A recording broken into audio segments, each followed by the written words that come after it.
एक सेठ जी ने अपने बेटा को 10 वर्ष के बेटा को जो है अमेरिका लंदन भेज दिया पढ़ने के लिए। वहाँ से पढ़ लिख करके 35 वर्ष की आयु हो गई। आया, बड़ा खुशी से उसका भोज भात गांव वाले को, नगरवासियों को कराया। बड़ा प्रशंसा किए, सेठ जी का बेटा गांव भर में सबसे बड़ा विद्वान है।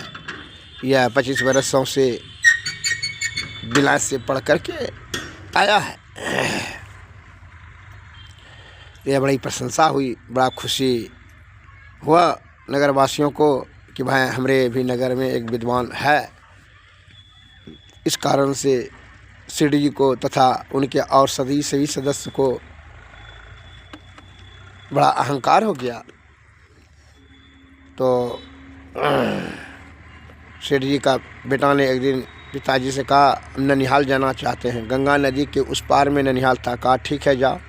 डेंगी को भाड़ा पर कर करके सेठ जी का बेटा कहा चलो। डेंगी जैसे चलने वाला था, डेंगी वाला से पूछा, अहंकार से युक्त होकर के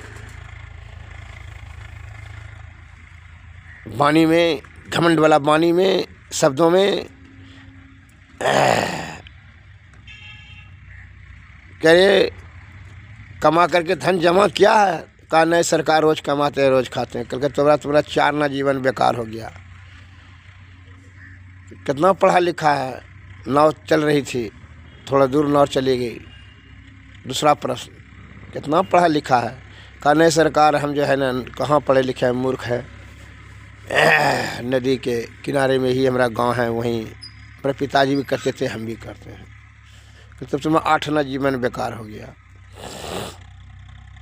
तीसरा प्रश्न, मौसम विभाग का तुमको जानकारी है जो नाव चलाते हो।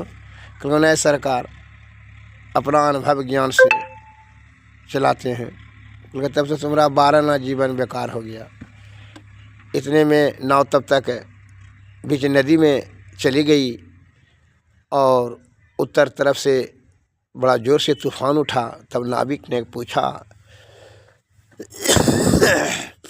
महाशय तैरने के लिए जानते हैं? क्योंकि नहीं, तैरने के लिए तो हम नहीं जानते हैं। क्योंकि तब तो हमारा 12 ना जीवन बेकार हो गया, लेकिन आपका तो 16 ना जीवन बेकार हो जाएगा।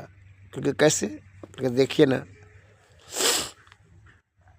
बस इतने में तूफान तेज से उठा। नाविक तो बांस लेकर के लगा के सारे भाग गया और वह नाव उठा के तूफान ने पटक दिया। सेठ जी का बेटा रसातल में चला गया, मैंने डूब करके मर गया नाव।